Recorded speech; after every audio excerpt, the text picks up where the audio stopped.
Hello, everybody. We are live. Hello. Hello. We have Myungbios with us today because Joe is gone. And it's Yep. awfully quiet in the chat, I noticed. I wonder if my notification was too early. I sent a notification to my Discord like 15 minutes earlier than we should have. But we'll see what happens. I see. I'm sure people will show up. Yeah, people will come flocking in eventually. Or maybe not. Maybe no one will come, and that'll be the weirdest Don't Worry Wednesday we've ever had, and you'll get to say that you had the experience of it. Yeah, I don't think I've ever seen it that empty. Yeah, never seen it empty for the whole stream, at the very least. Yeah. Wait, well, of course, if you were there, then it wouldn't have been empty. Oh. Well, like I feel like there's always more than like 2 people in the chat. Yeah, that's right. Yeah. According to statistics, there are currently 2 viewers, which It that says means 3 watching now. Oh, is it? Yeah. I was gonna say, which would be you and me if you're watching. I don't know if it actually counts Yeah, me because I I'm not said watching. it did say 2 watching now, and now it says 3 watching now. Oh man. Well, that's fine. I'm gonna actually check for some topics to see if we've got any new ones since I last checked. Is the thing in the topic bar, was that a topic from last time? No, it was not. The thing in the topic bar is me doing a test. Oh. If that was a topic, that'd be great. I guess that would be fine. Yeah, that'd be a fun topic. Yeah, we've said we would be up for doing anything, so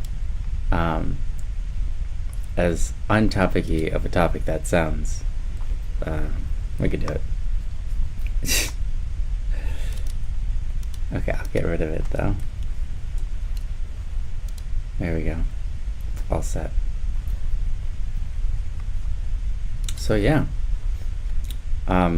So while we're waiting for I guess for anyone to say hi. Hello. Say hi if you mean hi. And wait, say hi if you. There you go. Nice. Yeah, that's a perfect message.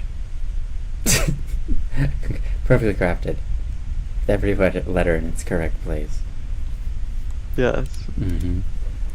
So, yeah.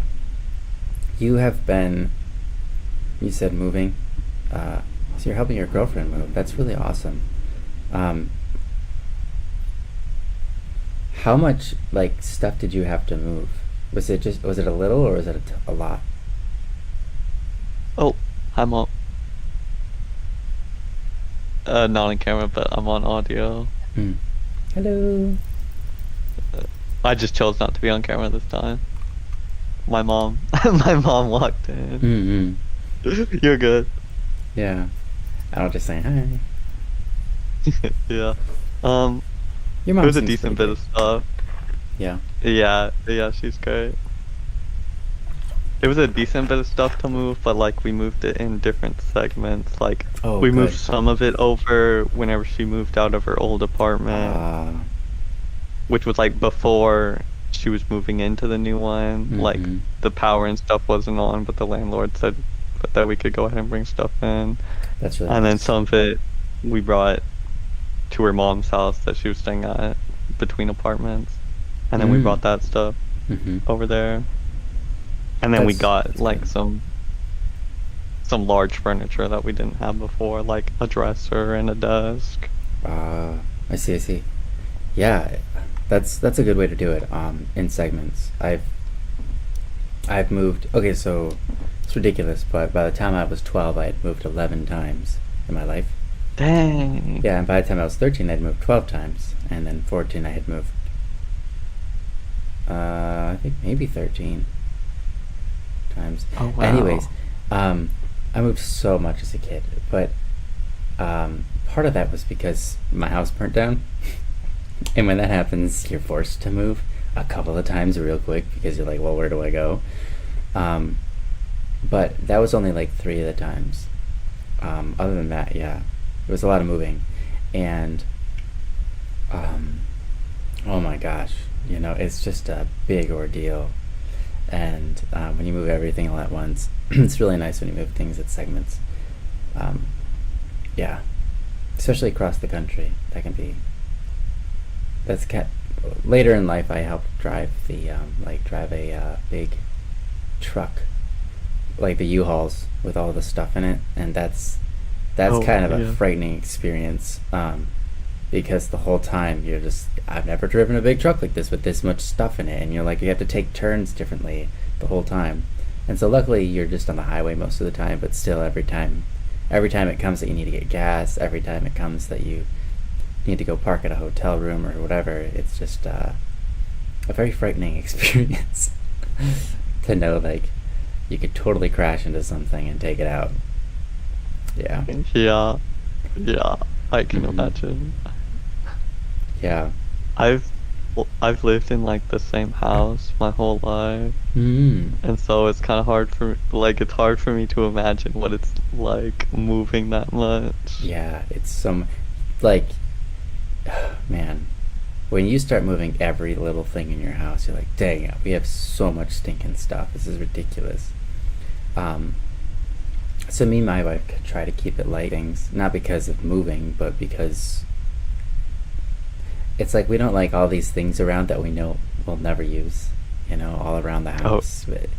And yeah, I get that. Yeah, it kind of stinks because it's it's nice when people give you gifts and stuff. It's really cool. But I think we both kind of are preferring the gifts that are candy or food related because you can eat them, rather than having having something around the house that you'll never know, you'll forget about, and you won't be looking at, and it's in some drawer somewhere, and then you've got thousands of those, and yeah. But it's always it's nice people give you gifts. I'm just saying, as an example, we try not to buy things like that or that way because we know that well, first of all, we're very picky people, but also we don't like the idea of it being unused. It makes us feel sad. Yeah.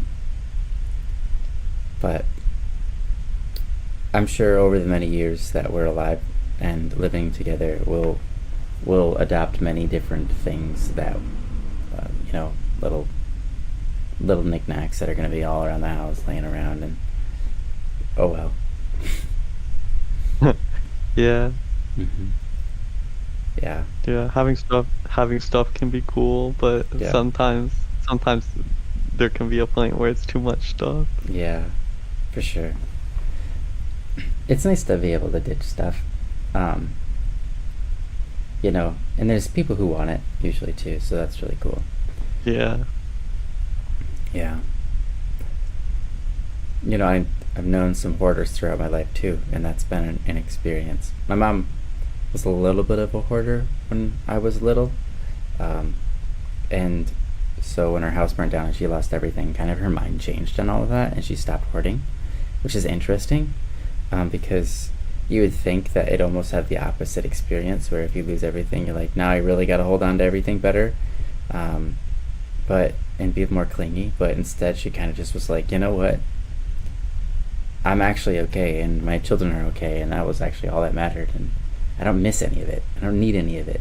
So, yeah, she kind of just came out on top on that one, I think. That was really cool.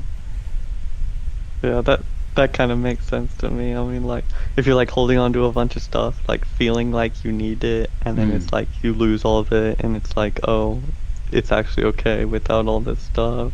Yeah. Then I can imagine how that would have that effect. Mm-hmm. Yeah, it's been nice. I think it's a really good change of life. The only thing she says she ever missed was pictures of some memories, but mostly of her, of her grandma, because obviously she can't really get those back or whatever, right? But um, yeah, that's the only thing she ever said that she wishes she still had, but the rest of it is meh. Yeah. We're in Japan, and speaking of pictures, we were with someone for the first couple of days because we were with my wife's family, and hey, Saule, yo yo yo. Saule. Yeah. Hey. We were with someone who wanted to take so many photos, and it was really awkward at times because there were literally signs posted everywhere saying no photos here, and like do not take photos of the people, and so on. And she would read those signs and pull out her phone and start taking videos and pictures. It was like, come on, please, no. But you know what? She's like just in her own world, and she wasn't hurting anybody, but still, it was a bit much. But it was fun. It was actually really fun. So, hey, Saule, how are you? Nice to see you. We're pretty alone here for some reason. I don't know what happened, but somehow it's been kind of just me and Mianglios here. Guess everyone's busy today or something. Yeah, it must be. I can understand the urge to photograph everything. Yeah, fair enough. Yeah, Saule's really good with photos. So. Yeah, getting pictures is fun. I don't get pictures too often, but I do like to get pictures sometimes. Yeah. Aha! Hey! Thane, how's it going? Or we solved all the possible problems? I see. Yes, we have solved every problem possible. There is no problem possible yet unsolved. Man, I can't believe that. I can't believe we solved everything. Even the debate over what's better, like McDonald's or Burger King. I don't know. Solved it. What about McDonald's Wednesdays? Solved it. What about... Yeah, no, we solved it. Don't worry about it. How's it going, Thane? Welcome. If anybody has any topics, please, as Saule so kindly recommended, go to don'tworrywednesday.com and you can send a topic there, or you can literally just put it right in the chat here. We don't mind that either. In fact, sometimes that's preferred because I'll see that right away. But you can't post anonymously if you do that, of course. Going well, thanks. Oh, great. What are you up to today? Have you done anything you've not done before in the last week? Miangos, have you ever done anything you haven't done this last week before? What? That was a horrible way to ask. Let me think for a second. Well, I guess moving. Well, it's kind of new, but... Oh, yeah. Yeah. I mean, I've started playing some new games. Oh, really? What games? Yeah, my girlfriend and I play games with one of her friends every night, and it's like anytime they want to play a new game, we all play the new game. Got it. Phasmophobia is one of the games. Phasmophobia. I wasn't sure if I would like it, but I like it. It's like a ghost investigation game. Oh. Where like you like go into like a building and then like use these devices to try to gather evidence, and then like you mark down what ghost you think it is based on the evidence. Oh, that's fun. And is it like is it meant to be scary, or is it just kind of more of a thriller and it's fun? It's kind of scary, but not like too much. Like the ghost will hunt you, but it's like just the same animation every time you get got. So like it's scary, but not like not something that's gonna give you nightmares like in the night or whatever. Right. And it's a game that you play on repeat, like you play it over and over. Yeah. Yeah, so eventually all the scariness will lose its scariness. Yeah, there's still some moments that are like a little bit like scary, but like nothing too bad. Yeah. Especially, since you're like if you're playing with a group, then it's like you have the group there. That makes yeah, yeah, of course, right? Yeah, that really helps a lot if you're like the setting is that way.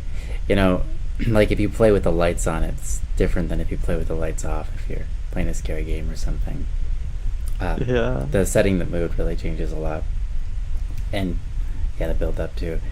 I've never really got into scary games, but I'm not really into them either. yeah. So you were My surprised. girlfriend likes some. Yeah, yeah. Mhm. Whenever like it was a scary game, I wasn't too sure about it, but this one's like, it's one that I actually like. Mm. Nice, nice. Yeah, I remember being like, I don't know. I remember having really bad dreams after watching a scary movie once when I was a kid, and then like I experienced that like 2 or 3 times, and then at some point things were just not scary anymore. And I guess like a lot of the times when I played a scary game or watched a scary movie, it felt like I wasn't getting anything out of it because one, I wasn't scared, and two, the game just wasn't as good as a regular game because they focused on trying to be scary. So I was like, I'll just play a regular game then. Like that's not Oh, that was more for comprised of different things. But I noticed that lately, for example, they have Dead by Daylight and things like that where they're kind of scary, but they're also the game itself is actually people oh, are like enjoying it. story driven. Mm-hmm. Yeah. Yeah. If a mare is a horse, how did bad dreams become nightmares? I wonder too. I wonder too. Let's see if you know what, Sally. Let's do this. Let's do this. Oh, Nightmare that's an interesting thought. etymology. The word nightmare originates from Old English, nightmare, nicht, male, something like that, meaning a malevolent spirit or goblin that causes sleep paralysis and bad dreams. This Old English word mare is unrelated to the modern mare for a female horse. The meaning of nightmare has evolved over time from specific sleep paralysis experiences to a broader meaning of any bad dream or distressed experience. Wow. Well, there you have it. Interesting. Interesting. Yeah, so apparently it meant malevolent spirit or goblin that causes sleep. It's basically, yeah, great. A demon, essentially. Yeah. Fun. Nightmare. Yeah, that's weird. Mare, apparently, is two meanings. I did not know that. That's it.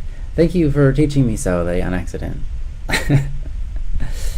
Yeah. There's a lot of. I'm sure all languages are like this, but Yeah. English is the one I'm most familiar with. There's a lot of weird, interesting history behind it. Oh yeah, for sure. I love looking into the languages and especially our own and learning where things came from and how things got to where they are now because it can be really not just like educational for knowing stuff, but also revealing for like how we understand things as human beings. It's very cool. Yeah. Old meaning, new meaning, dark meaning, horse meaning. That's right. That's funny. Old new dark horse. Um, you know, that reminds me of earlier. I think it was yesterday. Yeah, about yesterday. I was thinking about the word. I guess I was thinking about a bunch of words like vibration and reverberation and undulation, turbulation, whatever. All these words, right?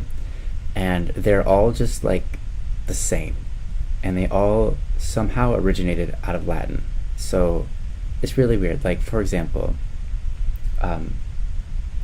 you have reverberation, which verb means word, even though we use the word verb in English to mean a word Like an action an word. action word, but we also use verbose, meaning that they have a wide range of language, or what's your verbiage, meaning what words are you using, So we do have verb in that sense too. So reverberate means to have the word repeat over and over, which is weird, but that's not really what's going on. So that's weird that that's the definition that we use for like really fast echoes, because there's also in Latin we have what is it, resonation. And resonation is when you have a frequency that causes another frequency to be amplified because they're resonant tones, right? But resonation is literally just resoundation, right? The word sound is sonus. So it's going back and forth. It's kind of fun, just learning about all these things. But some of the ones that are just the same thing are like, we have undulation, which means to undo over and over. But so literally we get the word undo from undulate, the Latin undo. And I always thought it was to do something and to undo it, but that's not actually where that word comes from. It doesn't have anything to do with the word do. It just happens to mean undo. Like, isn't that weird? But like, you have fluctuation, which is to wave back and forth, modulation, which is to go back and forth between different modes, and oscillation, which is to wave back and forth, just like the other one. And yeah, there's so many. There's multiple. I think there's like 4 of them. I can't even remember, that are all just to wave back and forth. Fluctuation, modulation. No, I mean fluctuation, oscillation. Yeah, I can't remember the other 2.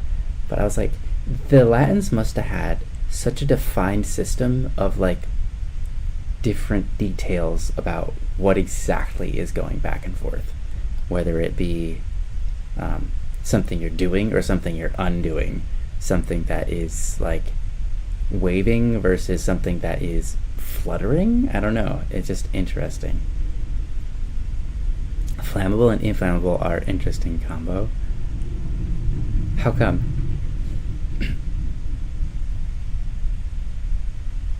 Can you have something that's both flammable and inflammable? I suppose, yeah. Well, that makes sense if you could.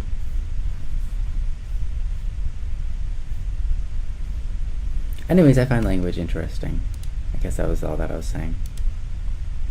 Yeah, language is very interesting. Yeah. English is hard. They like to throw curveballs at you all the time. Yeah. The way things are named is also interesting. Like headphones, like I don't know, that's just a word that came up because we're both wearing headphones. Like, yeah, if there's like, that kind of makes sense, but like, you know, earphones could have also been what they were called. Yeah, that's true. Or a computer mouse. Like, I don't know how they decided to call it a mouse. Yeah. Well, you know what phone I'm drawn to? The vibraphone. So that's not the same kind of phone as like a cellular phone. And I feel like it's closer to the same kind of phone as headphones. I guess which could have been called anything, right? Like, as you're saying, yeah. Sorry, yeah. The prefix in oh, that's kind of weird. The prefix in typically means not, except for inflammable means flammable. Does inflammable mean flammable? Oh my gosh. It does, doesn't it? That's so stupid. That's like Yup, I just googled it. Google says it means easily set on fire. Yeah. You know, it's funny because wow. That's crazy. Yeah, that is crazy. I knew that, but at the same time, when you said it and I was reading it, I read it as not, because yeah, that's so just weird. what I assumed it was too. Yeah, that's so funny. Inflammable, easily inflamed. in, I guess, can mean like, well, I guess like inside of something, right? So you're in. That's weird. In has the word easy. That's weird. Nice find. Yeah. English is weird. Yeah. It reminds me of. Do we have any? Hmm? Do we have any topics? Yeah. Unfortunately, no. Oh, I guess Yeah. then we can just. I guess we can just keep chatting then. Yeah, I'm sorry. I mean, I wish we had a topic that I could. I mean, Um, I mean that's totally fine with me. yeah. Yep. I'm sorry. I want to, but all I can do is hope for like Saule or maybe Thane or anyone else who might be in here listening. Could post a topic. We are at 0 topics right now, so we're gonna have to do something soon, and I'll have to reignite Don't Worry Wednesday or something, so that we don't have this problem anymore. But I mean, I yeah, have like a simple-ish question. okay. I've Yeah. been looking to like apply to like a beginner job, like a restaurant or like a retail store or something like that. Mm-hmm. And I've been hearing that like it's really hard to get a job if you don't have prior experience Oh, or sure. connections. Mm-hmm. And I've never had a job before. So I was wondering what your thought on that is. Yeah, that's a great question. I'm wondering what Saule will have to say about that as well, or anybody else in the chat that wants to contribute. Yeah, that's a great question. Hold on a second. Okay. So for me, I was sort of lucky enough to kind of get into a job because of my dad. Well, it was actually my stepdad. He owned many Taco Bells, and I needed a job. He just was like, he kind of put an in for me, but I still had to go there and apply and all that kind of stuff. So I guess I haven't come from the experience of not having an in that was relational. I see. Yeah, but my brother, I believe he did, even though he ended up working at the same establishment at a Taco Bell. And from his experience, it was just to go. Basically, his first job was, I think, like most people's experience, which is just to go to apply everywhere, and if someone really needs someone, they'll pick you up. And I think the main thing is this.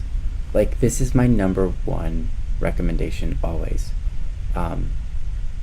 Get an interview. So, like, ask for an interview. Like, go out of your way to get an interview to happen. Ask for one. Because if you can do that, your chances of getting a job are like 10 times higher than everybody else who didn't get an interview. Especially if you are someone who can smile and have fun with someone you haven't met before. Just like talk about anything. That can be really, really great. So when I would go in for interviews, instead of trying to impress them or whatever, my whole goal as being an interviewed person, my whole goal was, I guess that's an interviewee. Yeah, my whole goal as an interviewee was to make them feel comfortable and make them have fun and have a good time. And so usually while they're trying to interview and ask questions about you, every once in a while I'd ask them a question back to see like what they thought about something or whatever, right? Like if they ask like, what do you do in this scenario, blah blah blah blah blah, I would answer it and then be like, what about you, what did you do, or how did you answer this question, did they ask you this question when you were being interviewed, things like that, as like just whatever questions to ask. But I remember one of the times I got an interview with someone, we ended up talking about TV and how people watch it too much and blah blah blah blah blah, and that was good, and he really liked me, and I sort of got that job, except for he got fired right before I got in, and then because that happened, they didn't have the paperwork, and well, they didn't know about the paperwork, and then I didn't end up working that job. But Oh, yeah, but that was a kind of funny circumstance. But anyways, yeah. So my best advice ever for getting a job, whether you have experience or don't have experience prior, I'd say don't worry about the whole thing of like, oh, if you've never had a job before, it's really difficult to get your foot in the door the first time. That can be true for certain jobs, but I don't think that's true at all for a lot of jobs. Um, are you in college right now? yeah. Yeah. Okay. So just being in the fact that you're in college right now helps with your resume. Just saying that you're in college, people go, "Wow, okay, cool, right?" This seems like a more reliable kind of person than someone who's not in college. So that's something you can add in. You don't have to say you graduated. You just say you're still in it. You're studying. That can be nice. And then, yeah, like I said before, if you land the interview, it doesn't matter if someone's had like 10 years of experience before you. The person that's hiring is going to hire the person they feel the most confident and comfortable in. And if you land an interview and you make them feel good about themselves while you're having that interview, they're going to think that you're the most amazing person in the world, and they're going to want you on their team. And yeah, that's my strategy, and it's not just my strategy, it's my strategy of my brother and everybody else, like Joe and so on. So it's effective. Cool. Yeah. So I'd not worry Do you know too how much to about it. ask? How would you ask for an interview, like in an application? Do you just Mm. like call? Yeah, that's a good question. So, um, it usually what I would do is when I'm turning in my resume, I would ask, "Hey, is there any chance I can get an interview?" Um, and um, if the usually it's a staff member and they'll have to go get a manager or something, and then I'll talk to them for a second. I'll say, "Hey, I'd like to get an interview for this is my, I applied for a job here as my resume, and I was hoping I could have an interview." Or you can, some places they always do interviews no matter what, which is nice, but not all of them. um, and I think that's the only way I've ever done it. I've done it where I've asked for interview before filling out the sheet, but that usually just ends up them saying, "Okay, yeah, we can do that. Just fill out the sheet first. Like, bring that back." On like, usually if I ask before, yeah, I've done that a few times actually. Now that I think about it, if I ask before I'm given the sheet, they'll tell me like a date that maybe I can come back on. Like, "Oh yeah, come back on Tuesday." If I ask after, sometimes I'll get an interview right on the spot, or other times they'll ask for me to come back on another day. But yeah, that's the only way I know how to do it. If you apply online, you Cool. don't get the chance. So it's nice to go in. I see. Yeah. So would you say don't apply online, or like apply online and then like ask about it in person? Yeah, that would be good. And you can apply Okay. online and then ask in person. Okay. Yeah, I think the fact that you're taking the extra step to go into their establishment and say, "Hey, I applied for a blah blah blah. I'm just wondering if there's any way I can get an interview with a manager or something, the hiring manager, at any point, sometime this week or next week, whenever." If you just say that, they'll probably be happy that you ask. If they're really looking, they'll be happy that you asked for an interview, because if they really need someone there, yeah, they'll be on it. Cool. Most of the time, things fall silent and you don't get any responses back. There are many times where I haven't gotten an interview. You just know, like, okay, they weren't going to hire me anyways, no matter what, whether I had an interview or not. Like, they're just not really actively hiring. They say they're hiring, but they're not really, or they've already found somebody, right, by the time I saw it. So, yeah, that's the way I've experienced it. Hey, August, welcome. Hey, nice to see you. How are you? So Sally said within a career field, it's typically harder to get into a job. Yeah, right, for certain fields, yeah. It is also Yeah, easier to I get can imagine. hired. Yeah. Sorry, what were you saying?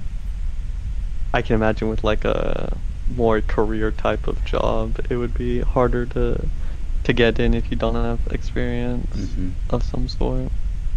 Yeah, yeah. I mean, like if I was like to apply for like a medical field, I would definitely get rejected, even if I got an interview.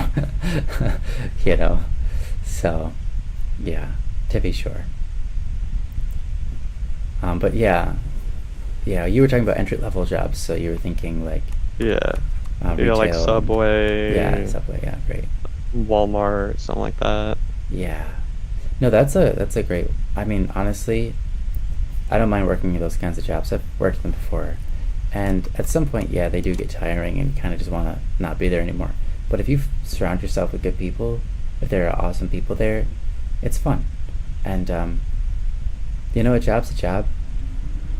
I don't see too much difference between. I mean, I did many different kinds of jobs, but they're all just kind of like I get to make it fun or not fun, based on how my attitude is, and um, there's nothing like yeah, you want to do things that you like doing, but there's certainly nothing wrong at all with working at a Taco Bell or Subway or retail or anything like that. In fact, I kind of enjoy it because it's a lot of that is mindless work, which means I get to use my mind for other activities while I'm at work. So I can be thinking about like my next song, or I can be thinking about um, a video game that I'm playing, and like what's a better strategy than the one I was using, or whatever. I can think about whatever I want because the job doesn't require me to do anything creative. Just kind of Yeah. things I've done before. Yeah. So that's kind of nice. And if you work at a Subway or something like that, right? You get a lot of time with talking to strangers that come to order real fast, and it's just you know quick one-on-one experiences that happen very fast, and it's kind of nice. If you can enjoy people, then you can make a lot of people smile. You can make a lot of people's days. I've had a lot of Yeah. experiences where just saying certain things to people, they're just like, wow, that really helped. That really made my day. I wasn't expecting that. So that's cool. Cool. Well, I think that like this has been helpful in like having an approach to getting a job. Mm. Yeah, I'm sure Joe would have a lot to add here. I mean, he's been hired so many times at so many places, but um, the best recommendation I ever hear is always just get that interview, land the interview. That's the first step, and if you make them happy, like just to be across the table from you, then or rather, even more importantly, make them feel good about themselves, right? Then you can, like, your chances go really high. It's not a guarantee, but it's much higher. Yeah, and looking in the chat, it seems like just like asking, like going like in person or like beyond just the online application or whatever, and like asking about the job, like by showing interest, that's already like Yeah. helpful. Yeah, yeah. No, yes, Holiday says something great there. Yeah, right. I heard you may need help. Do you want to hire me? And they said, come back with a resume tomorrow. And you were hired when you returned without even them reading the resume, right? And that's right. I mean, I 100% believe that. Hmm. Yeah. Hey, it seemed like it was the right introduction. I heard you needed help. Do you want to hire me? I don't know you, but yeah, sure. Come back with a resume. Yeah. Hmm. That's kind of funny though. Yeah, honestly, the fact that you take like a lot of people um, who try to get hired take a very hands-off approach where they don't show like they show the initiative to actually pick up the paperwork and turn it in, but they never say hi. They never like have an encounter with Like anybody. Yeah. Yeah. So I think that's one of the major things. Um, and do you want to I guess dress nice, right? You want to dress nice for an interview because, um, Oh yeah. yeah, there's a bit of you can judge a book by its cover, and not that you should, but people do, and it's natural. It's natural to see something and be like, "Wow, this person dressed up for this interview, and he must be serious, right?" It helps. That's good too. So, yeah, and I'd say dress out when you go out to pick up papers for interviews. Don't dress in your I don't know, sweatsuit or your pajamas or something, right? If you're going to go pick up one of the sheets just to fill it out and return it, it's nice to dress nice for it because it shows that you're serious. Yeah. Because they'll see you. Yeah.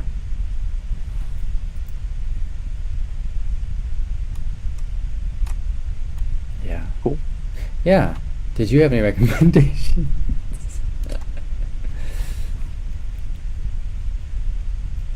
Oh, do I have any recommendations? Mm-hmm. Yeah, that's a good one as well, Thane. Yeah, yeah, I did mean you. Yeah, I know this is your topic that you kind of fired on us, but I was wondering if you had any thoughts that you wanted to share. Um, I mean, I guess just reinforcing what you said. I mean, at the end of the school year, like in college, I applied to be for a tutor job for the next school year. Ooh. And during the interview, I had like what stuff y'all have said in mind of like, you know, don't just answer like, be their friend or whatever. Mm-hmm. Like, don't just answer the questions and be like, I'm here for the job. Like, be interested in them as a person too. Yeah. And I think that worked because I got the job. Oh, you did. Okay, that's great. Congratulations. Yeah, yeah. Solid. Yeah. Way to go, man. Nice. Thank you. Yeah. That's cool. What's the job entail? Um, Tutoring for classes that I got an A in. Oh. So Okay. physics and then computer science are the ones I'll be tutoring. And it's Nice. just like I have to post at least 8 hours for the week. They can be like jet pretty much whenever I want. And then Wow. like students like sign up for the tutoring sessions. Yeah, that's cool. Did you say physics? Yeah. You had an A in physics. Nice. It's awesome. That's very math heavy, right?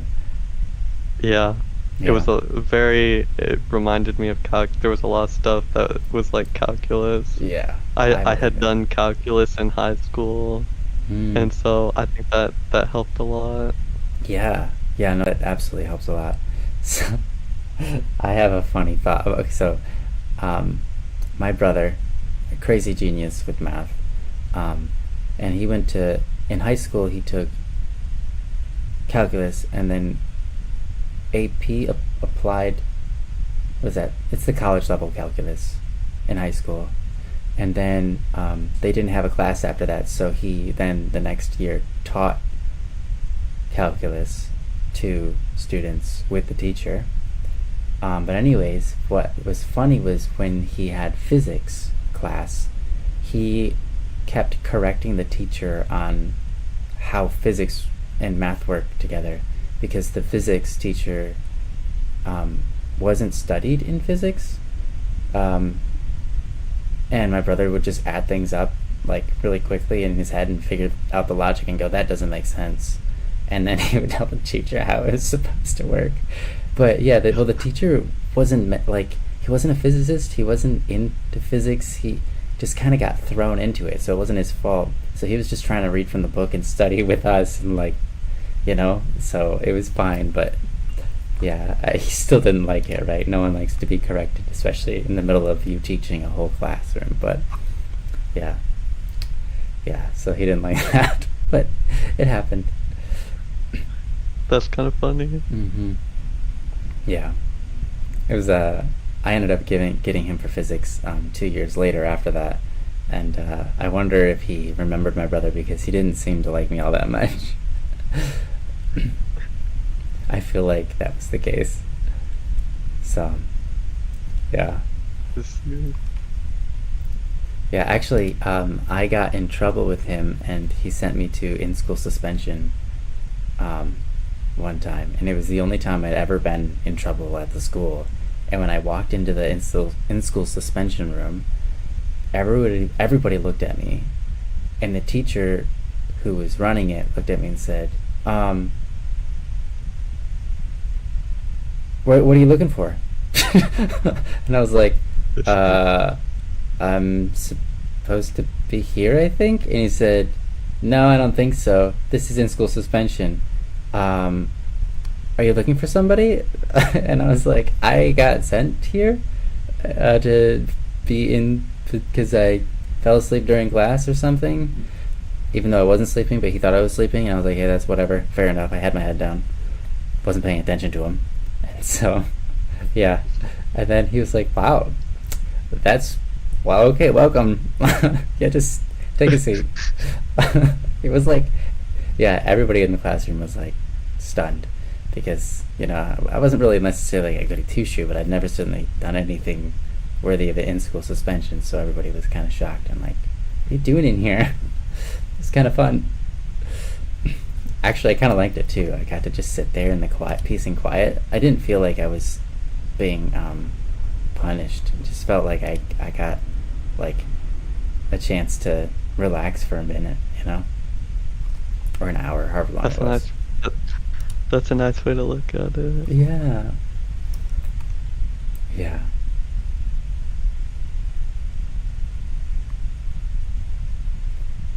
Oh, August. Your name is August Stars, and yet August is rough for you because of the temperature.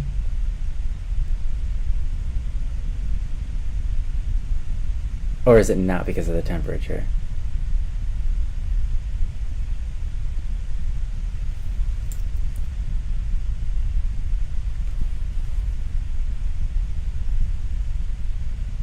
Oh, what was your internship on, by the way, August? That's awesome. Congratulations. Oh, wait, you already said. I'll be working to get some more lightweight clothes. Oh, never mind. No, that wasn't an answer. Yeah, what is, what's your internship for?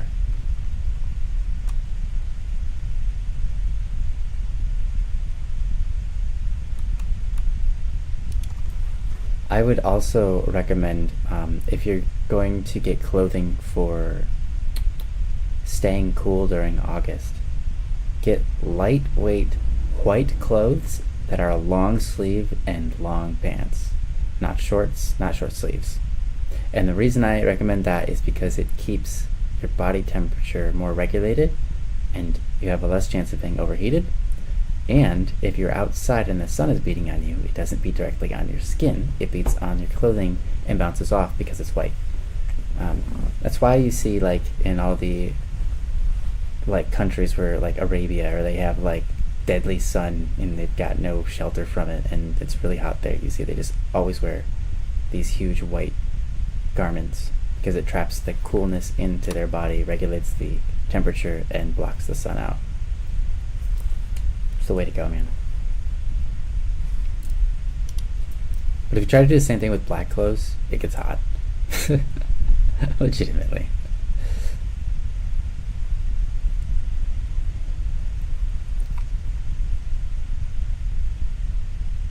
Yeah, and thank you, Sally. Yes, we are in need of topics.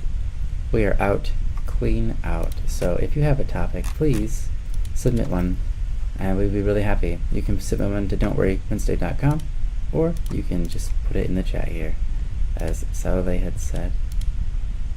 I just double checked. Yep. We don't have one in my end, so.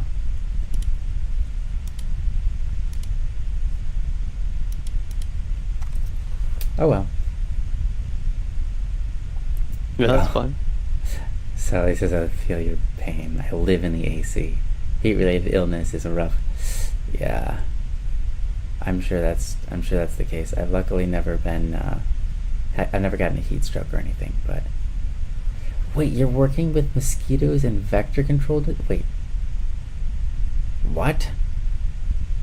You're working with a mosquito and vector control district. Whoa. Interesting. Are you trying to annihilate them or control them or increase them? Are you trying to like study them? Okay, no, it's probably not study them, right? But wow. You can go on afterwards to work for the environmental health department in the county, sorry. That's really cool.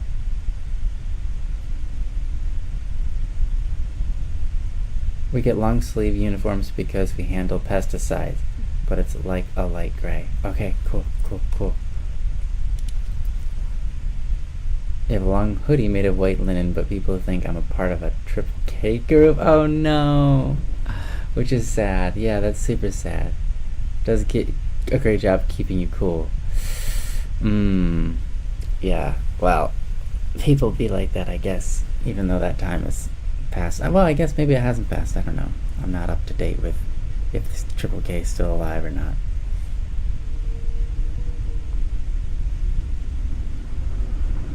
Control them, okay. Oh, you help many cities from having outbreaks. Yes. Oh yeah, they can absolutely cause disease. And annoyance, for sure.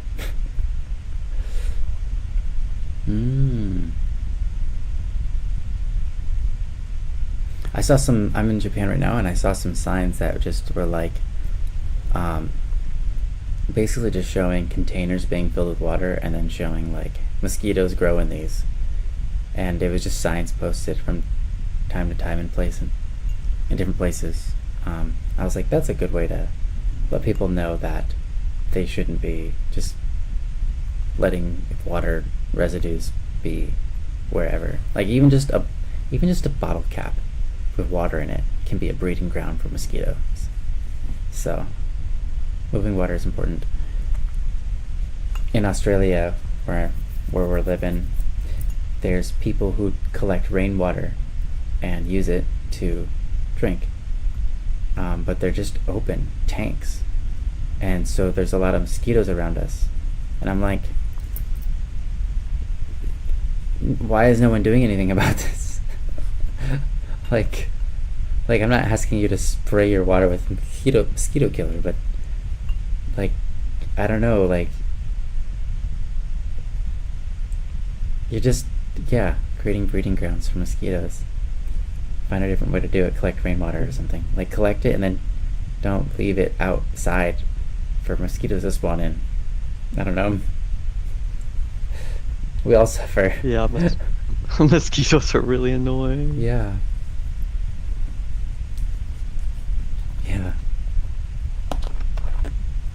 Property taxes. Yeah, that's right. That's what we want. Property taxes for mosquitoes. That's right. Oh wow, I did not know that. Yeah, I didn't know that either. Property taxes pay for mosquito and vector control services. They work for you. I didn't know that. Well, I don't know if that's true in every county, but that's really cool. Yeah. I wonder. Yeah. They probably are in a lot of counties though, because mosquitoes are a real problem. They can transmit deadly diseases, so it is kind of a bigger deal than just a regular pest. Rodent control. Oh, but not within the walls of your house. I've actually seen a few little rats running around in Tokyo. That's fun. They're kind of cute, but yeah, you know, they're rats.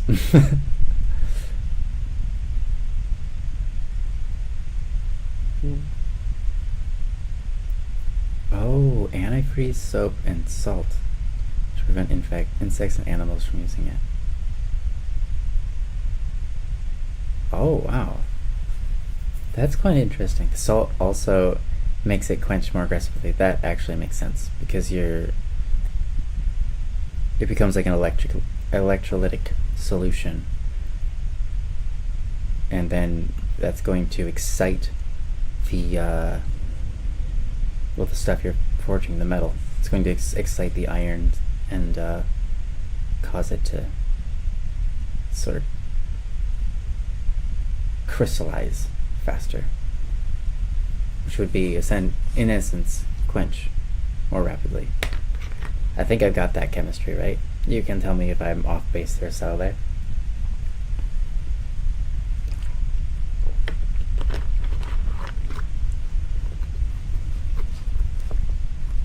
I mean, that's more than I would know. I took chemistry and AP chemistry in high school, but I only remember a little bit, a little bit of it, kind of like the basic stuff.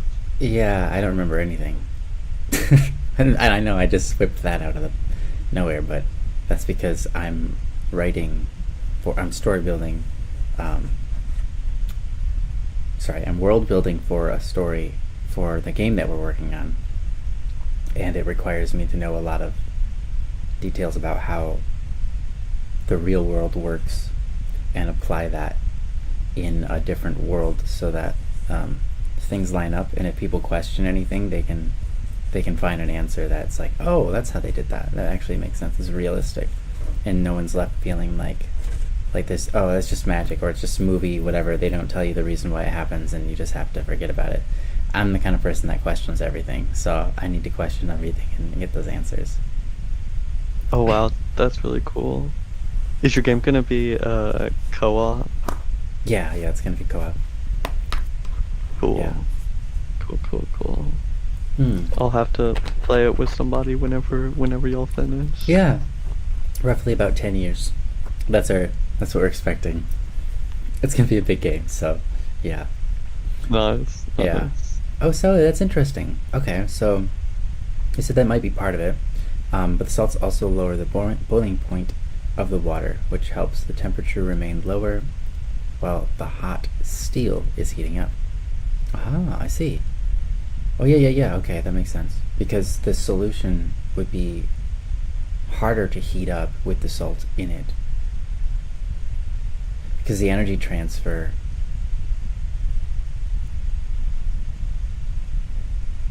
Does the energy transfer get stuck in the salt? Well, the surface area of the salt applies a problem for allowing the energy to flow, the excitations of the electrons to flow from one place to another. So that would probably dampen the speed at which all of it would excite and be released into a state change. So that makes sense to me. Yeah.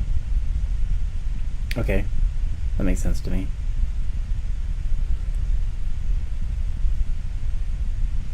Wow, 800 Fahrenheit and 1,500 Fahrenheit. Jesus, so hot. Yeah. Oh, wow. It would That's absolutely flash boil the water. So basically, okay, that makes sense. So you add salt water to the quenching process. Makes it, instead of being able to flash boil, it probably still does that, but it can't do that as fast because you have these salts in the water that are making it harder for the water to boil, because salt is soluble in the water, but it doesn't actually become one element. It's still like particulate matters that are not going to boil. Salt doesn't boil like at the same temperature. So yeah, okay, that's cool. That's making sense. That's fun. Yeah. Sorry. I always find it cool, like, hearing someone that's like very knowledgeable in something that I'm not knowledgeable in, like, talk about it. Because then it's like you get to learn about something.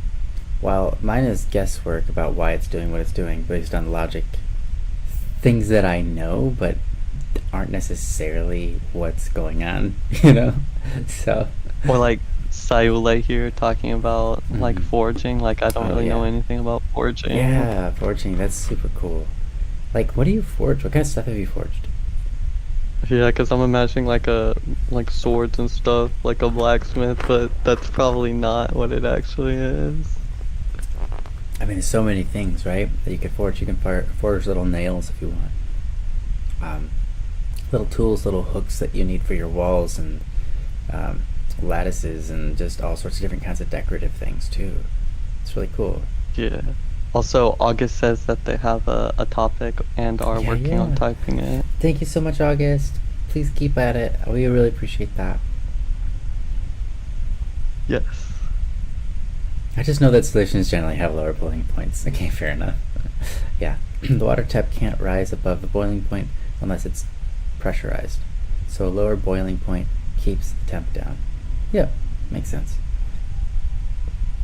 Yeah. It's kind of like, it's all about the rate of energy exchange. And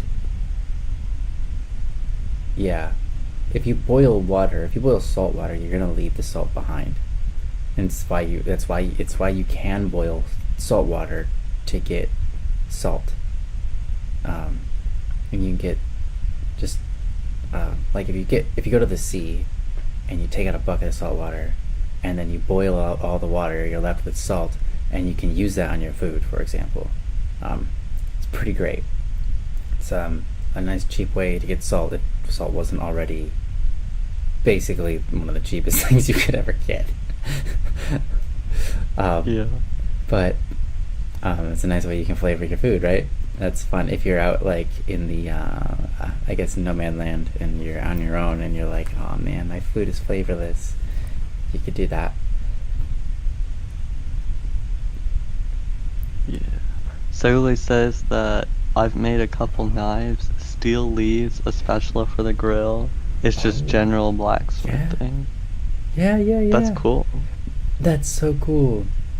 Yeah, a spatula for the grill. I love that one. That's probably one of my favorite ones. And then August says they've submitted the topic.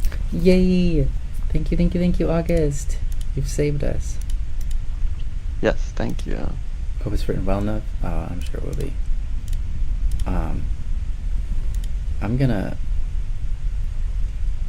What I'm gonna do is, to save some time, I'm going to not process this, and just gonna parse the sentences out so that it's a little bit easier for me to read. And then I'll send it over to you so you can read it. Okay. And then from there, we'll do it. Thank you so much, August. You're amazing. Really appreciate this. Okay. Myangdios. That's the topic. I have not read it yet. I see it. So, great. Let me try to get this back up. Oops, wrong thing. I just realized I had set up, so I set everything up today on this laptop for streaming, and I just realized that I have a topic screen, but I don't have the audio on the topic screen. So if I do switch to that and read it out loud, no one's going to hear me. So I'm glad I figured that out before I did it, because that would have been funny and awful. So I'm going to quickly set that up, and then we can read it. Is that all right?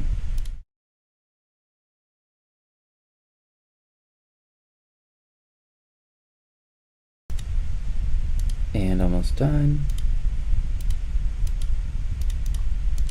All right, and we're done. Now I can go like this. Hopefully that looks good. Yay! It looks good, and our audio is working. Great. So this is from August. I didn't title it because I didn't read it, but I'm sure it's great. I can title it later. But yeah, thank you so much, August. Seriously, thank you. You said I'll just listen enough to hear you from Japan. Yeah. Very good, thank you. Alright, so the topic reads as follows. I always thought the transition from school to full-time work wouldn't be too bad. But now, that I've started my first adult job, I'm realizing how different it really is. The biggest shock has been the lack of downtime. In school, there were natural breaks and slower periods, but now I feel like I'm constantly busy, like with no room to breathe or slack off even a little. It's been giving me a lot of anxiety to think this might be my new normal. I've always wanted to pursue a creative life centered around storytelling and music, but at the same time, I know I need to maintain a stable career to handle my student loans, bills, all of it. The thing is, I do like the career path I'm on now, but I also know I'd love a creative one so much more. So I guess I'm struggling with the loss of time and freedom. I'm a homebody, and it's hard accepting that so much of my day now belongs to work. It's making me question how to balance my responsibilities with the life I really want to live. As much as I trust in love, I'm scared to accept the risk of parting ways, at least to a point, with my career and the stability it promises. And that is from August. Thank you, August, so much. Hold on, let me try to switch back over. There we go. Yeah, thank you so much for this topic, August. You're amazing. This was a great idea for a topic, and a great topic. I feel like this concern is understandable, and interestingly, I'm not sure that I necessarily ever felt the same way entirely, but I certainly have felt the same way. There were certain jobs that I worked that just took up all of my time. I remember there was a job that I worked that was literally, I remember there was one job that I'd work 12-hour days on average, and then another job that could get all the way up to like, I think 18-hour days of working, which 18 hours is a long time to work. Now, those were both non-employed jobs. I wasn't employed. I kind of was. I was working under somebody else who was self-employed, or I was self-employed. But normally they don't let you do that in your workforce. They limit, and if you work over that, then you have to get paid extra, or literally, yeah. But anyways, I understand feeling completely consumed by your job. And if I was to pick up a job right now, even if it was something simple like McDonald's or whatever, I definitely first start out with a part-time, so that I had the ability to do the things I want to do and love, and so on, and just try to figure out how to live off of a part-time sort of income. That can be really hard depending on where you're from, but yeah, this is an interesting topic, and I think there's a lot we can hopefully say about it, and I'm looking forward to see what Miancleos has to say about it, so I'm going to give it over to him. Cool. First of all, like Ryan said, thanks for submitting the topic. This, I feel like, is definitely relatable to a lot of people, and as someone who's just finished their first year of university or college, I can't, I haven't had this experience myself, but I can like looking ahead, I'm like thinking about this sort of thing. Like, if my creative career doesn't pick up enough to support me, would I need to get a career like that to support it, and then would I have time for doing creative stuff? I definitely feel that struggle. Let me think for a second. Let me read back over this real quick.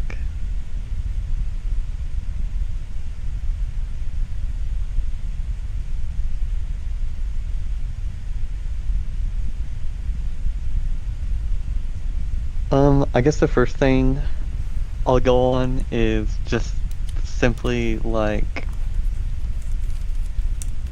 how to balance time between responsibilities and then like what you want to do, like whether the responsibilities are like career job like this, or if you're in school and that's the responsibility, like how to balance responsibilities with what you want to do, Mm. which is something I've struggled with a lot. But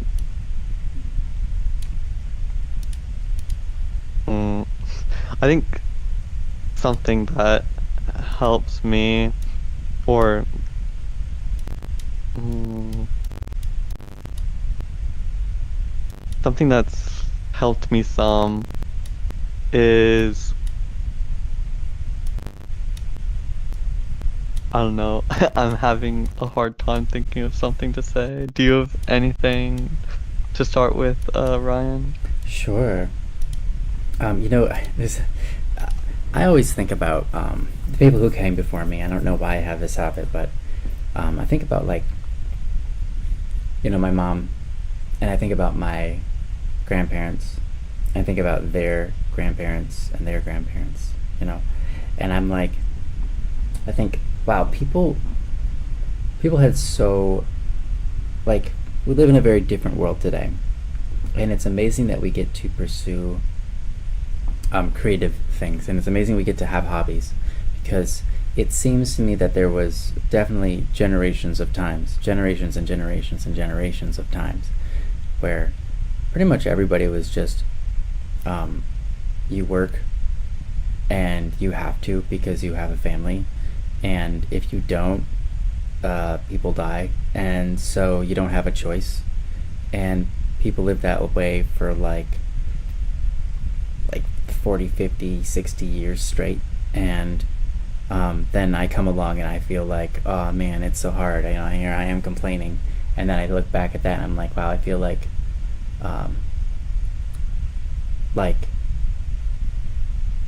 sort of like I should not complain, because first of all, I already have it so much better because of them, and second of all, it's like I feel like a wimp if I'm not able to do the same thing. But here's the reality. They also didn't need to be in that position. A lot of people just got stuck where they were, and they weren't willing to pursue beyond that anything that they were capable of. Sorry. Anything they were capable of. So you kind of like, a lot of people get stuck. A lot of people start doing something, and it's not that they want to be where they're at. They hate where they're at, and they just put up with it. And they don't, for the sake of security, for the sake of not feeling like they can achieve stuff, they give up on pursuing other possibilities. And it's not necessarily like the people of the past didn't have opportunities. I think they probably did, they just didn't see them or pursue them. And that's kind of like, there's a different way of thinking now. People are more open to those possibilities about what they can do, and how can I make money doing the thing that I want to make money doing is a question now. Whereas before, for so long, that was never even a concept. It was like you didn't have a choice, and maybe they didn't, but maybe they did, right? It's just that the thinking was so different on that thing, and on that sort of lifestyle. So I kind of knew that getting into working in the first place, and I basically only accepted part-time jobs. Now, there was a time where I ended up working full-time anyways, because it was a part-time job to begin with, and then it turned into a full-time job. And at those moments, it was a struggle to just kind of work all day long, almost every day, right? And usually on those days, I would come home, and then I'd get to my computer and I would work some more, like on the things that I wanted to do. Like, I would work on my music, or work on a drawing I was drawing, stuff that was creative, that I know was going to push me ahead long term. So actually, when I wrote "It's Not Like I Like You," it was probably one of the busiest times one of the busiest jobs I ever had. And that was the song that kind of released me from having to have a job, right? So, what I would say is, if you are working a job that's very demanding of your time, and you're like, man, I don't have very much time at home anymore, and I'm like you said, you're a homebody, like I get it. When you go home, set your eyes on the goals for what you want to accomplish outside of your work, and it will refuel you. It will make you like you'll be getting places with it, and you'll feel much better doing that than a lot of other things. Like, not that you have to work, but maybe it's something like, well, you want to, like, I don't know. I don't know. There's a lot of opportunities and things you can pursue, but I would say don't give up on things that are like, you need days of the week that you just relax, right? So, you kind of have to fit all of that together in there for a while. And for me, it's like, not everybody wants a part-time job, but I do, right? Like, not everybody wants to be the I know like I would work at a place and people would be bored because nothing was happening at that place, and I'd be like, I love it. It's slow time, there's nobody here, we're not making any money, and it's great, I love it. And everybody else is like, dude, how can you be happy? I'm bored out of my mind. And like, the only time it's fun to work here is when it's like busy. And I'm like, yeah, just different people, right? And so for me, a part-time job was always the goal, at least to start with, right? It was the stepping stone, because I knew that if I got too full of a job, it would be hard for me to do the things I actually wanted to do for my living. So, I guess I'm not necessarily saying that you have to, but I'm just saying consider the potential of making your job a part-time job if you feel like you're able to reduce your income and live off of it, right? If you can find a way to put your money, make your money go farther, and in significant ways. And I know you said like you had to pay loans and your bills and all that kind of stuff, right? You might even be able to call up the agencies that you have loans on and ask them to reduce the rates for a time. A lot of places would be happy to do that. Not the loan rates. I mean the let me see how to say. If you owe somebody money, right? So you're paying back your loans, right? That's what it is. So if you're paying back your loans, you might be able to call the college and say, hey, can I reduce my monthly bill for a while? And a lot of places will be happy to do that for you, because for them that means they make more money in the long run. But for you, it means you get to not be so stuck, feeling like you have to give every moment of your time up to make money so that you can pay back the college that was supposed to help you make money. Sorry to put it that way, but that's kind of what it is. But yeah, and also your other bills, of course, right? If you have a mortgage on your house, right, that counts too. Yeah, reduce the minimum payment. Thank you, Satellite. Thank you. You've got the right terminology. So you can reduce the minimum payment on these things, and you can even do that with some of your bills. Not all of them, though. Like electricity bill, water bill, that's going to be what it's going to be. But if you got like a mortgage and that's what you're including in your bill, if you've got a car, that you're paying off, etc., you might be able to reduce the minimum payment, and that will help free you up a little bit, because life isn't about, like, as soon as you put yourself in a position where it's like, well, I have to make money to live, you've now made money is now like put in a mental position in your head that it's like more important than everything else, and you don't want to do that to yourself, because you become a slave to money, right? because you think you need it, and because you need it, well, it controls you. It controls where all your time goes for the rest of your life. It controls what you spend that time doing, and getting bossed around or whatever at work. And maybe you have a great time at work, maybe you love your work, but you know that all your time is being soaked up there. So you end up a slave to it, and that's okay to some degree. We all do need money, and we're all slaves of the system, but to some degree you don't have to be in a position where it eats up all your time as much as it is eating up. And I think part of it is like coming to a middle ground, right? Of going, you know what? It's not so bad to work this hard. It's not so bad to have work to eat up all my time. People who've come before me have done it, and it's not evil. It's not bad, and I can do it. I can do it. I can clearly do it, and I don't have to have a bad attitude. I can do it and be happy. But there's something better out there too. There's something better than this out there. So like coming to that middle ground of accepting where you're at and being happy and thankful that you are where you are, and that you can work and you can do these things and you are making money, and then going, I want more, I want more time back. I don't want to be a slave to money so that it owns all my time. And then figuring out how to navigate down that road. I think that's probably where that would be my recommendation of how you want to, the mental process of going through this. Because I totally understand. You don't want to get stuck. Absolutely not.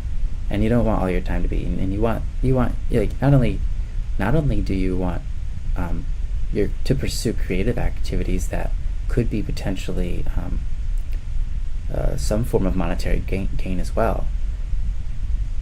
You also have hobbies. You also have people you need to talk to. You also have family that you love and you want to spend time with, right? You also have things like, I just want to cook some food. I just want to have time enough to cook a meal because I enjoy cooking. These things, they're important. And you have a limited time. That's kind of scary and sad, but it's true. You have limited time here on Earth. So what you do with it really does matter. And I understand how you feel because of that. And so these are kind of just my recommendations, not necessarily this is what you have to do or even what you should do, but it's just options and ways to navigate it, because I don't think I'm suited to give full advice or to be your financial coach, especially if you probably make more money than I do, but maybe not, but you probably do. And you learn how to, if you can learn how to be happy, that's the first step, and the rest kind of doesn't matter. Money is important because you need to feed yourself and you need a place to live. Well, it's nice to have a place to live. You do need to feed yourself, though. That is actually something that's important. But beyond that, I don't think money is great because it can allow you to do many different things that you want to do. Let's say you want to go to visit a country. You need money to do that, right? You need the plane ride there and so on and so forth, and you need to have saved up money to stay there for a while and all that, because you can't work there, right? So it's nice to have money. It's great. And I could be making more money myself, but I make choices that don't lead me to making more money because I feel like money, it's great, but it's not my top priorities, because I think that God put me here for far more important things than just to accumulate a certain amount of wealth and then die, and now obviously with a certain amount of wealth you can do a lot of amazing things. You can finance medicine, you can help people survive, that you can help give your money away to charity, right? You can do a lot of great things with money. So I'm not discounting that. I'm just saying wealth itself is not worth pursuing. And if it's just to maintain a certain um, what's the word? A certain lifestyle. I respect that. I would say if you have a certain lifestyle that you've decided I want that lifestyle, then go ahead and live that lifestyle. Like go out and get the money that you need to live that lifestyle. But at the same time, in the same breath, I think your lifestyle could change, and it doesn't change whether you're happy or not. It's like, oh, I went from eating, drinking, like expensive stuff to drinking cheap stuff. Now I've just gone down to water, and now I only drink water. Now, I drink more than water. I drink coffee with oat milk in it, oat milk's kind of expensive, but all milk kind of is expensive right now. So anyways, it's like if my money gets too low and I feel like I can prioritize, I can cut stuff out. Like, okay, I don't need to buy oat milk. I can just drink water. I'll be fine. And in fact, I'll be happy. I know I'll be happy. I've got my wife and we spend time together and it's great. And so on and so forth. So I can cut expenses without losing any happiness.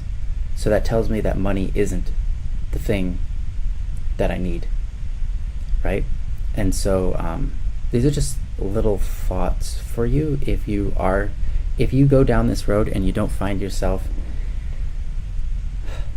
coming to terms, not just coming to terms, but enjoying. If you don't find yourself enjoying the experience of working all day long, and it's been like a solid year at least, and you've just been working hard, and you're like, is this what everybody's doing? This is not it for me. Maybe it's it for other people, but it's not it for me.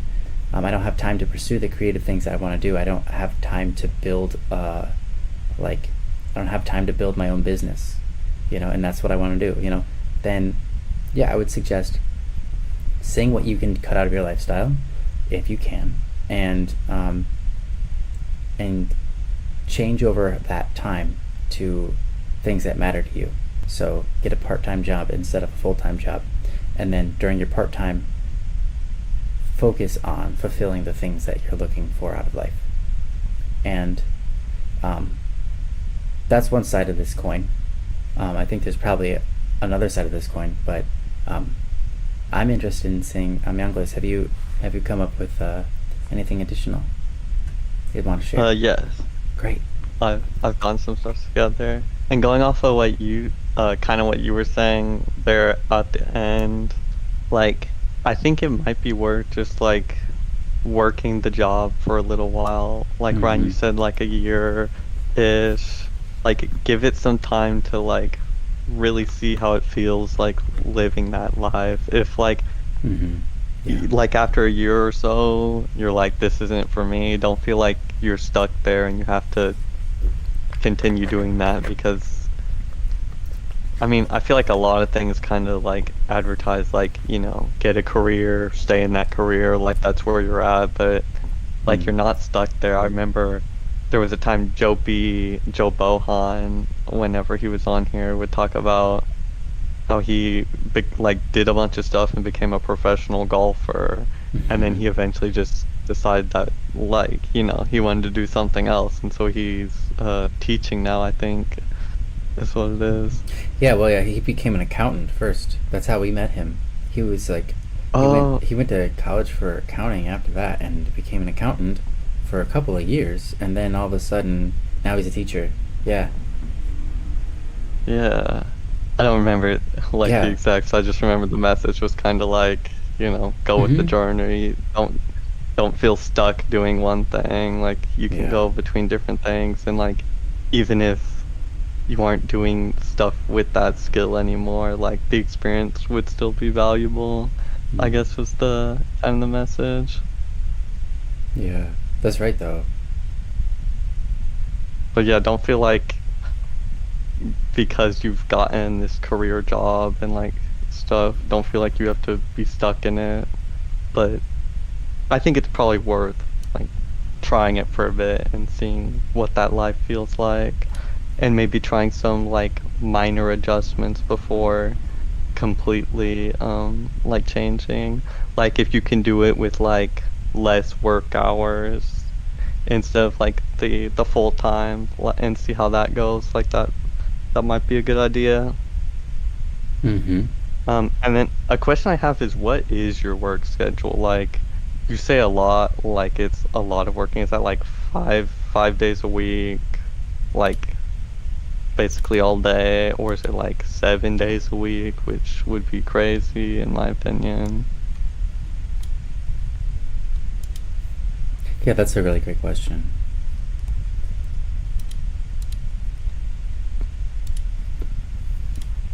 There, I put in a little, I put in the topic.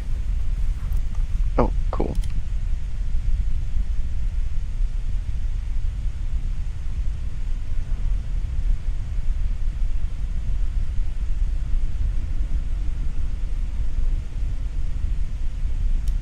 Wait, what does 980 mean? Yeah, what is a 980? Wait, let me see if I can Google it. Yeah, Google that. Oh, 980 work schedule. 80 hours over a 2-week period. Oh. Typically with 8 9-hour days and 1 8-hour day. Oh. So, let's see.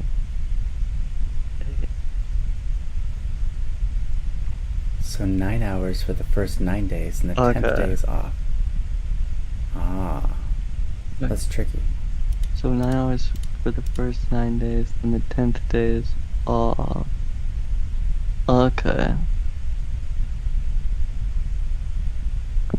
Monday, first week, Monday through 9 hours, Friday hours, second week. And then Saturday and Sunday are always off. Oh, Sunday, always off. Okay. I assume, since yeah, they weren't counted here. Yeah. Okay. That does sound like that'd be a lot for me. Like, since I've never had a job, that would definitely be a lot for me. But like, compared to like some work schedules that I've heard about, like that doesn't sound like the most awful. Definitely a lot, but like there's still some time in there.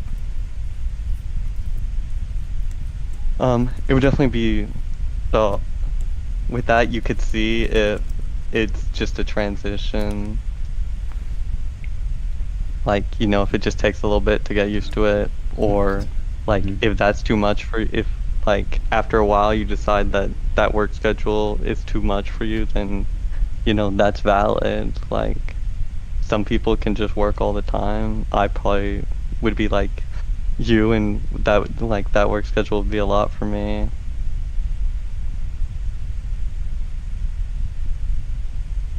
Oh, yeah, that commute does sound, because that would add like that much time on top of the already long work day. You get there, it takes 2 hours to get there. You work 9 hours and it takes 2 hours to get home.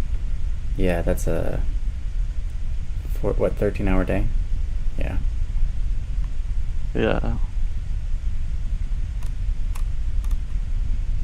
Yeah. When you say you work for 9 hours, does that take out the break time, or is that just how long you're there in total with the breaks? This is a kind of a silly question, but I'm just wondering.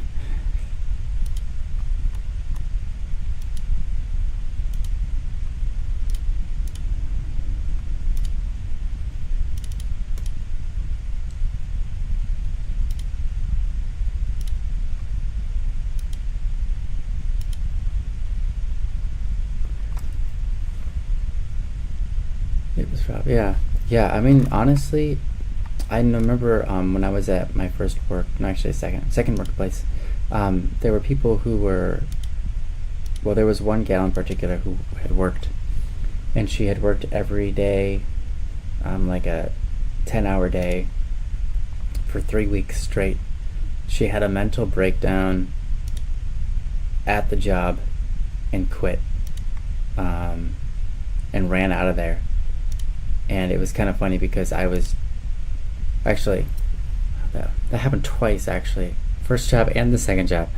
Yeah, both my first job and second job that happened with different people. Anyways, yeah, I've seen people. I've seen people break.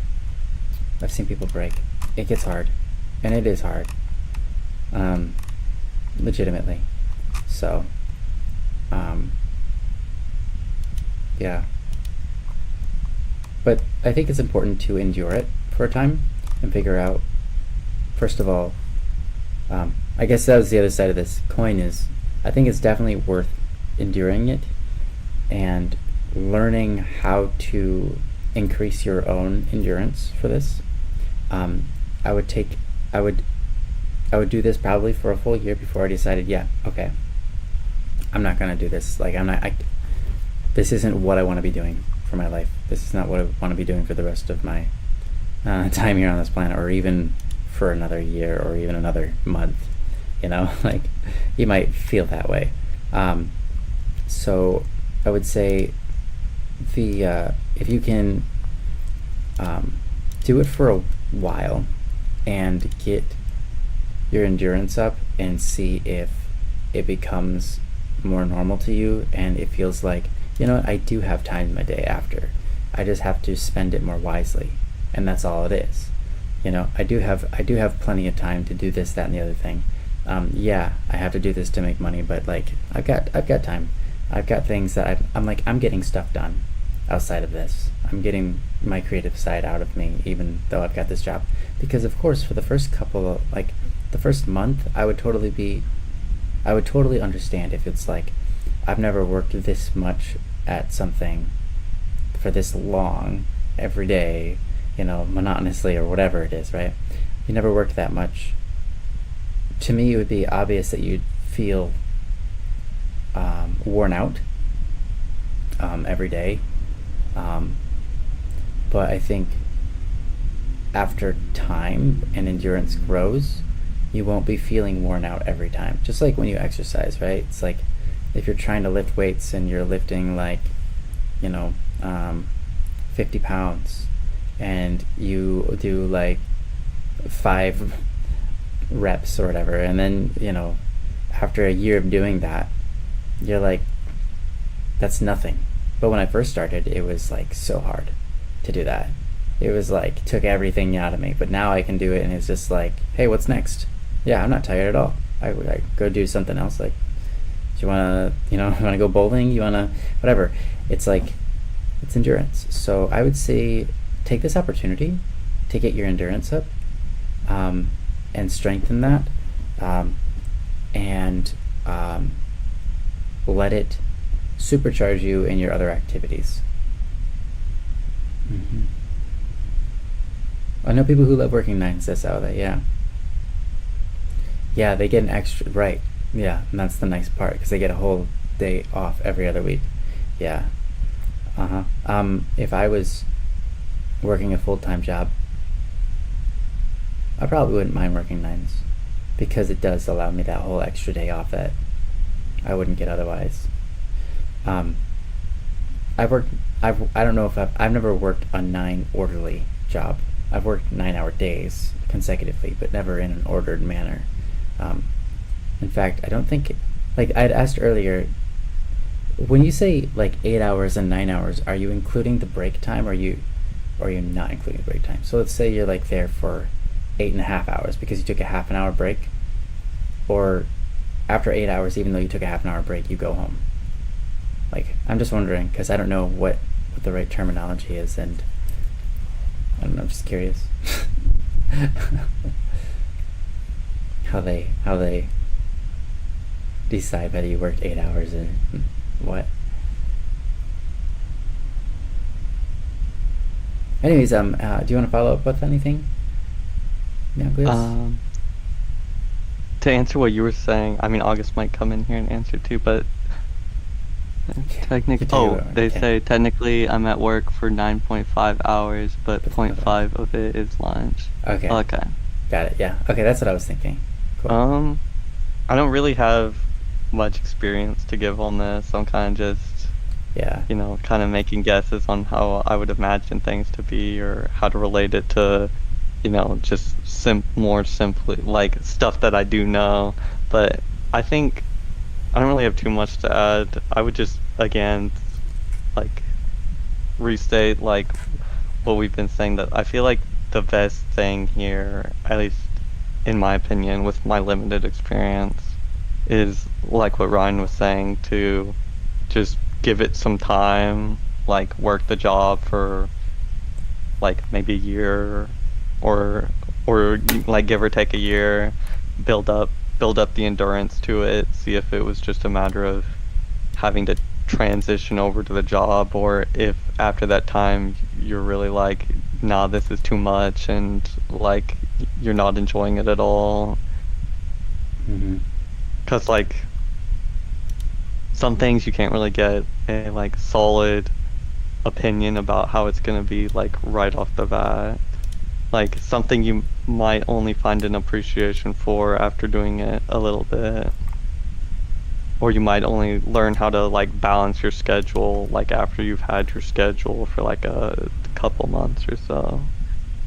Mm-hmm. But I think that's pretty much all I got. I definitely get being busy a bunch and that being stressful. I've never had that like a job like that, but being busy can be hard. And good luck with your job and learning the endurance and how to balance it, and hopefully like in a like around a year or however long you decide to take, you're able to like have a clear decision in your mind about whether or not continuing the job is the right decision for you. Mm-hmm. Yeah. Yeah, unfortunately, like you said, this is a transition. So you thought it would be easier, it's like, okay, yeah, working for this thing, then, I was working when I was at school, and now I'm working over here, but it's been harder than you anticipated. And I think that's totally okay and understandable. I don't think that you're alone there. I think a lot of people have experienced that. So just stick with it and see where it goes.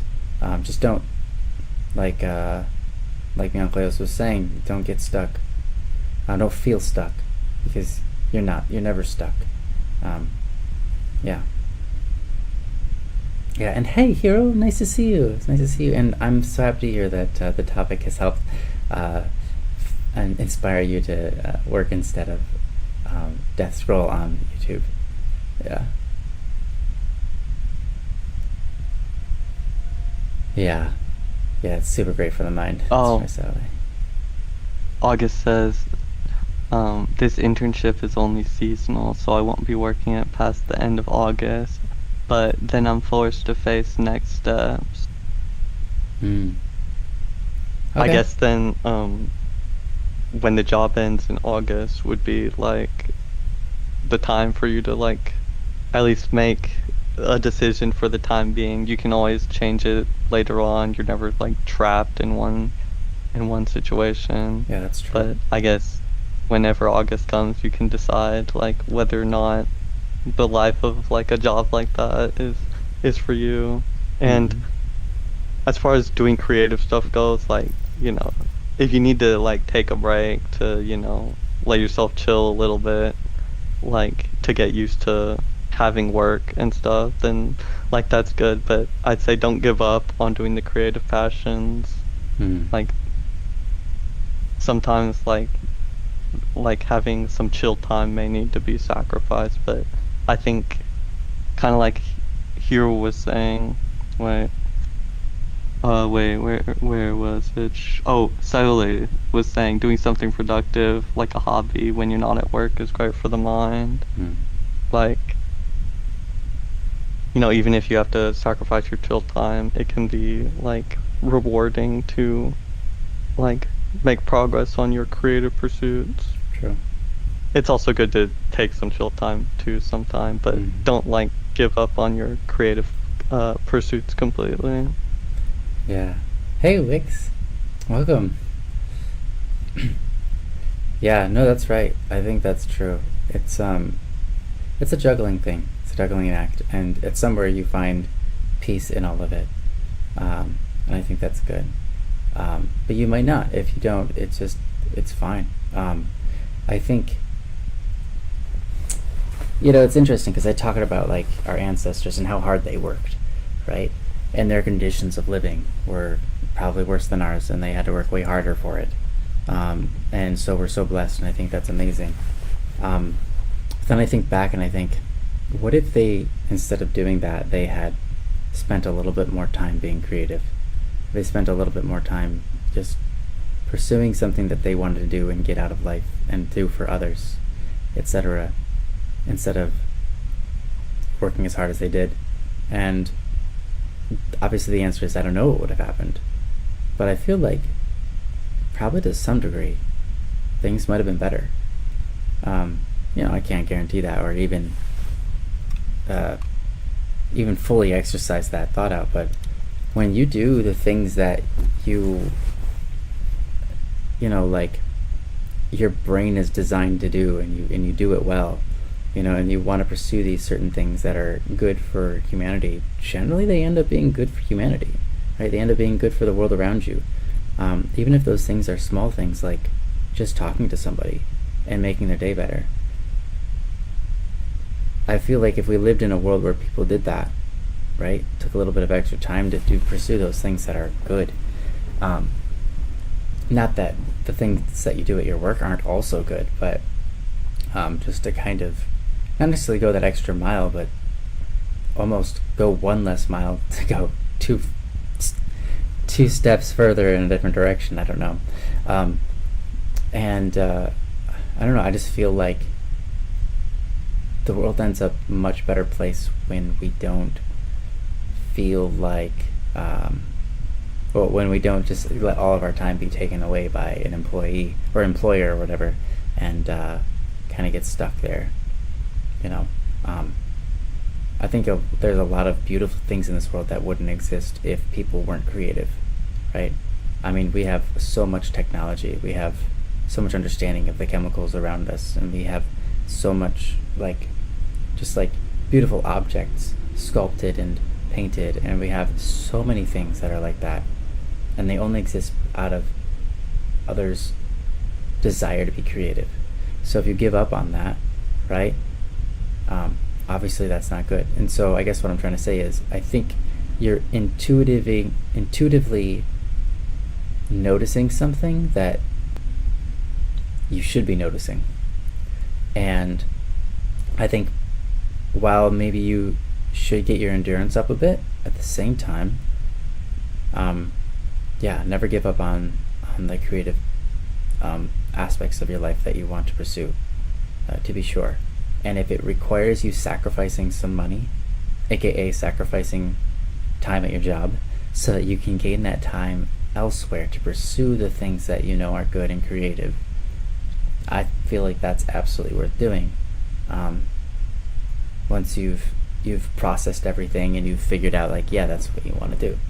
So yeah, I don't know, those are my thoughts on it. I think it's amazing what we can really push ourselves to do. It's incredible. I've seen people work so stinking hard, and it's just incredible, and it's inspiring when they do, even when they're working hard at something that isn't something they even want to pursue. They're just working a job. It's inspiring to see how hard that they can push and get what they can get done. And so I think it's great that you are where you're at, and I think probably you need to be exactly where you're at and experiencing exactly what you're experiencing, because there's something to be gained there. And I hope you can find out what that is and take that nugget with you. Yeah.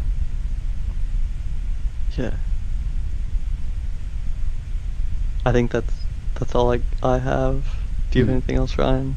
No, I don't think I do. I did my best, and you did your best, and everybody did their best, and August is doing their best.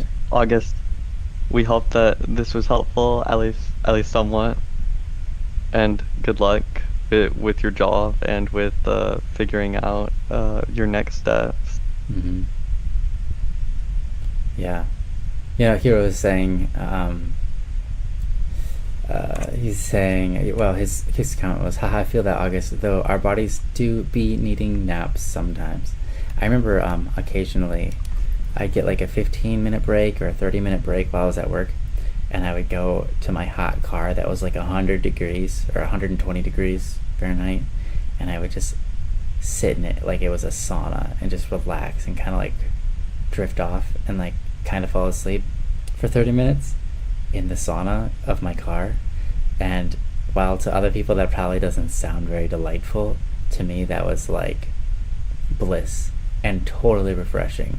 When I would step out of the car, it was like this sensation of like, wow, it's so nice out here, whoa, and then I would feel so refreshed because that whole time I wasn't thinking of work. I was just chilling in my hot car, basically taking a private sauna in the middle of my work day, and getting out, and then just like when I would get back to work, felt like it was a whole new day. It was like a whole, like, just like attitude would go high, like I'd feel awesome, and it was great. So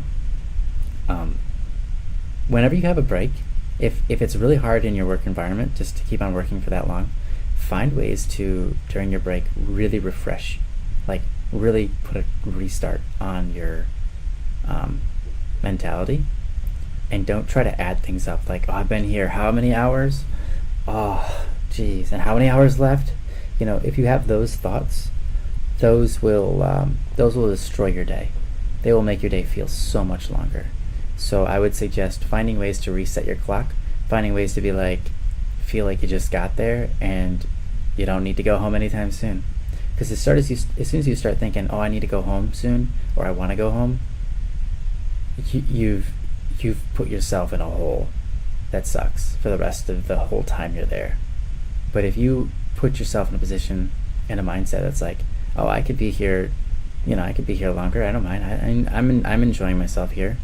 If you give yourself that sort of thought, then the time will kind of fly by a lot faster, and you'll be enjoying your work more. So I guess that's my last recommendation there, August. Find ways to sort of make sure your mentality about working and about the time you're spending there and how long it's taking is productive and useful to you. And also during your breaks, find ways to do solid, refreshing resets, whether that be, like I said, making your car into a sauna and enjoying it, or finding the nice place to eat your meals that you find is like just the perfect spot. Try to get away from it all. Like if you need it, get away from your workplace. Go for a walk. Like get some food and go walk around the whole block before you come back to work, right? Give yourself time to refresh, like a full reset. Like you're coming into work at the morning and you're ready to get your job done and you're happy to be there, right? That can really go a long way. And if you get in the habit of doing that, I have a feeling like you might not feel working where you're working is so hard. But maybe you're already doing that. So it's just a little bit of a extra little cherry on top that I would recommend. Yeah, I thought I had nothing else, so apparently I did. I'm sorry. Do you Unlimited That's right. Last have anything else? I do not. Okay, fair enough. Yeah, I'm not usually interested in cars, but that's inspiring, right? I feel that way every time we talk about cars on the stream with Saleh, because Saleh's really, like, he knows like everything, and I'm like, dang, it's amazing. But yeah, I'm not into cars, but I love that Saleh's into them, and it is inspiring. Yeah. Okay, well, unfortunately, and fortunately, I don't know, depends on whether you want to go or not.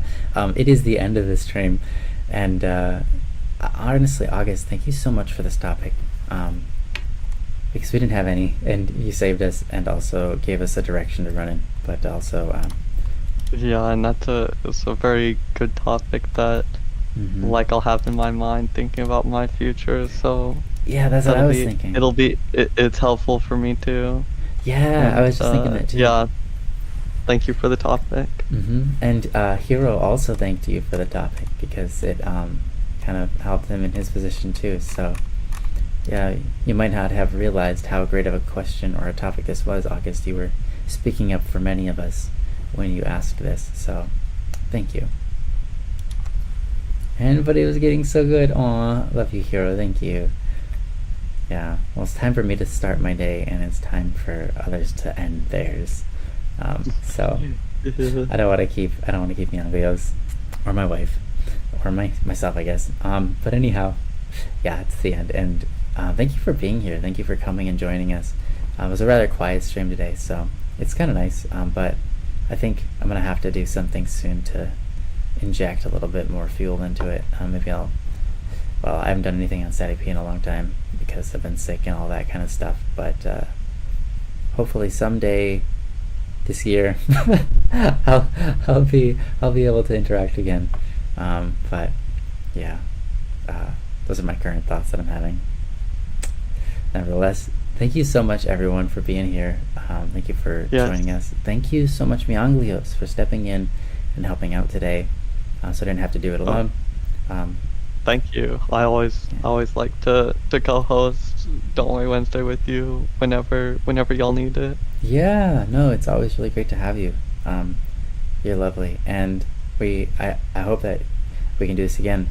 Joe may not be here for the next 2 weeks as well. Oh. So it'll be a 3-week streak. 3-week streak of missing. Don't Worry Wednesday. So oh wow. Yeah. So the door is open. If you wanna. Yeah. If anyone else wants to co-host, I'd be happy to give someone else the opportunity. But if not, I'll probably be here. Wow, you're amazing for saying that. That's awesome. Yeah, you have such a great heart, looking out for others. You're not trying to just. Thank you. Yeah, that's awesome. Love you, man. That's so cool.